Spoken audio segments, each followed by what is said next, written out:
There is a massive cultural obsession with striking it rich, and for most people, the ultimate financial finish line is a massive W-2 salary. We equate high income with high wealth.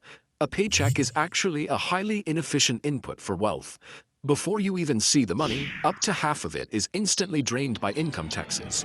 What's left is immediately attacked by inflation, degrading your purchasing power month over month. Earned income is also incredibly fragile. It relies entirely on continuous physical labor or ongoing employment. The exact moment you stop working, whether by choice or circumstance, that financial input drops straight to zero. Millionaires approach capital differently. They rarely hoard cash. Instead, they engineer a closed-loop system, a financial fortress built on three specific pillars, designed to capture, multiply, and protect their capital. A massive salary is a temporary and highly vulnerable state. A properly structured closed-loop system operates as a permanent, self-sustaining financial engine. The first pillar of this system is the multiplier engine. Rather than parking cash in a savings account, the wealthy deploy their capital into assets that do the heavy lifting, making their money work significantly harder than they do. Look at this flowchart illustrating the concept of leverage in real estate. You start with a small amount of personal capital and combine it with a massive influx of the bank's money. This allows you to control a large cash-flowing asset that appreciates in value, using debt to multiply your personal returns. To balance out that leverage debt, millionaires use broad market index funds, like VOO or QQQ, as the stable foundation of their portfolio. They ignore volatile meme stocks in favor of quiet, consistent market growth with extremely low management fees. They also factor in systemic risk by acquiring hedging assets. Gold is held to stabilize the portfolio against long-term inflation, while Bitcoin is increasingly used to hedge against the inflation of traditional fiat currency systems.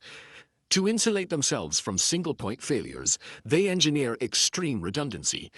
A typical high-net-worth individual holds 5 to 7 distinct income streams simultaneously, blending business profits, dividend yields, and intellectual property royalties.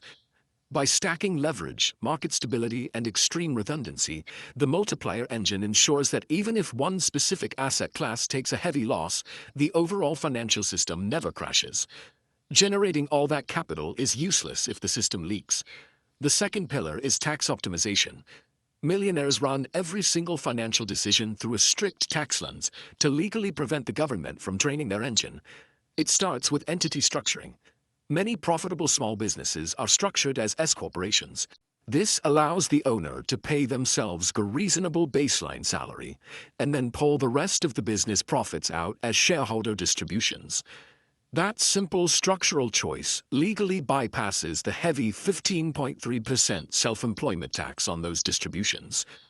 They also upgrade their retirement vehicles. The wealthy often abandon basic 401ks to utilize cash balance plans, which allow for exponentially higher annual contribution limits. They aggressively fund oil and gas investments, where a massive percentage of the generated cash flow is completely tax-exempt under current law. Then they utilize paper losses. Active real estate investors can claim depreciation, an artificial on-paper loss recognizing the wear and tear of a building, even while that same building appreciates in real market value. This chart shows exactly how powerful this is. We have a large standard W-2 salary represented by the positive bar, and a massive depreciation loss from a real estate portfolio on the negative axis below it. By applying those artificial real estate losses directly against standard earnings, investors can mathematically shrink that taxable income straight down to the zero line. For the ultra-wealthy, taxes are not an inevitable penalty, they are an engineered variable.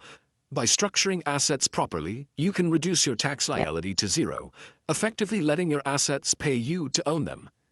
Every financial system eventually faces a final and completely unavoidable stress test, the sudden death of its creator. If a financial fortress is left unprotected, it falls into probate court. Probate is a completely public, expensive, and time-consuming legal process that can drain an estate via heavy government fees and court costs before the heirs see a dime. The immediate failsafe is a revocable living trust. By holding real estate and business entities inside a trust, those assets transfer privately and instantly to the designated heirs, bypassing the entire probate process completely. But the real anchor of legacy preservation is a tax code provision known as the step-up in basis. This graph tracks a property's value. Purchased for $300,000, it appreciates to $800,000 at the owner's death, creating $500,000 of untaxed growth. Because of the step-up in basis, heirs inherit at $800,000. If sold immediately, they pay zero capital gains tax. The tax liability vanishes. By legally eliminating that final tax liability, the wealth system is able to pass through generations indefinitely, without losing its mass to government friction. Lasting wealth is a precise blueprint. Stop obsessing over a larger paycheck and start drafting the blueprints for your own closed-loop fortress. If you found these strategies helpful, hit the subscribe button for more essential tax insights.